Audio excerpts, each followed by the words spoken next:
ख़िदमत कई ऐं चारनि सूबनि खे सिंधी मौसिक़ी ॿुधायो क्लासिकल अंदाज़ में, जंहिंमें असांजे हुन दौर में वर्सी हूंदी हुई।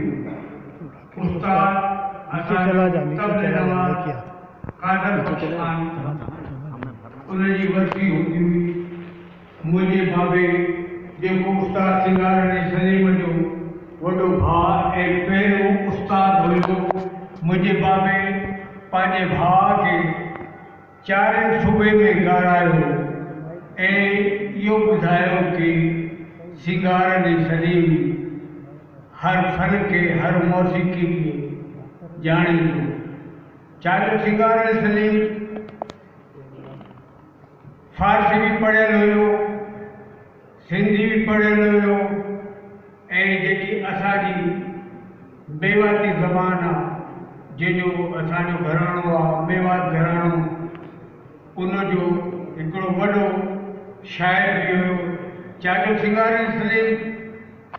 ऐं शाइर भी हर ज़बान में कई शाइरी, कसीदा भी लिखिया, धमालूं भी लिखियूं, गीत भी लिखिया, गज़ल भी लिखिया, पंहिंजो नोहाफ़ानी उहो भी लिखीसीं ऐं ज़माने खे ॿुधायो कि सिंगारणी सलीम इएं थे असांजे मुल्क में सिंध में वॾा वॾा फनकार रब जी महिरबानी सां मौजूदु हुया, जंहिंमें उस्ताद मंजूर अली ख़ान साहब, उस्ताद मोहम्मद जुम्मन साहब, वरी पंहिंजो मोहम्मद इब्राहिम साहब पंहिंजे अंदाज़ में ॻाइणा खोड़ सारा। पर उस्ताद सिंगारणी सलीम जो सिलसिलो सभिनि खां धार हुयो, राग विराग जो, ॻाइण जो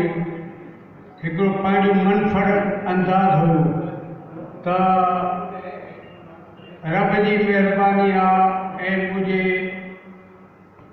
शहर जे जेके शाइरनि, दोस्तनि, अदीबनि जी इहा कोशिशि आहे जो अॼु असां सिंगारणी सलीम जे नाले जेको ऑडिटोरियम ठाहियो आहे, असां वेठा आहियूं, असां ॻाल्हायूं था, जंहिंमें असांजे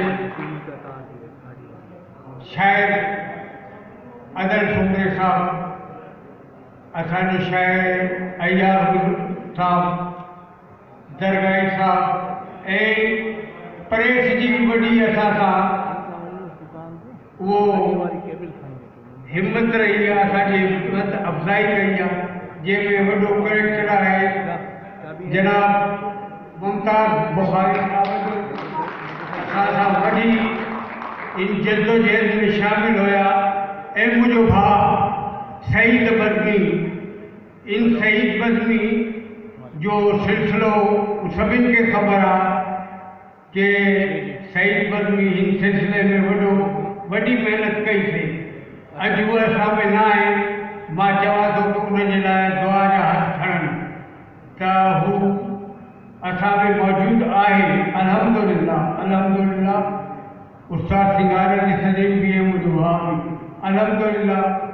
मां हिन खां वधीक न चई सघां थो, तव्हांजी महिरबानी आहे, तव्हां आया हिते। अस्सलाम वालेकुम।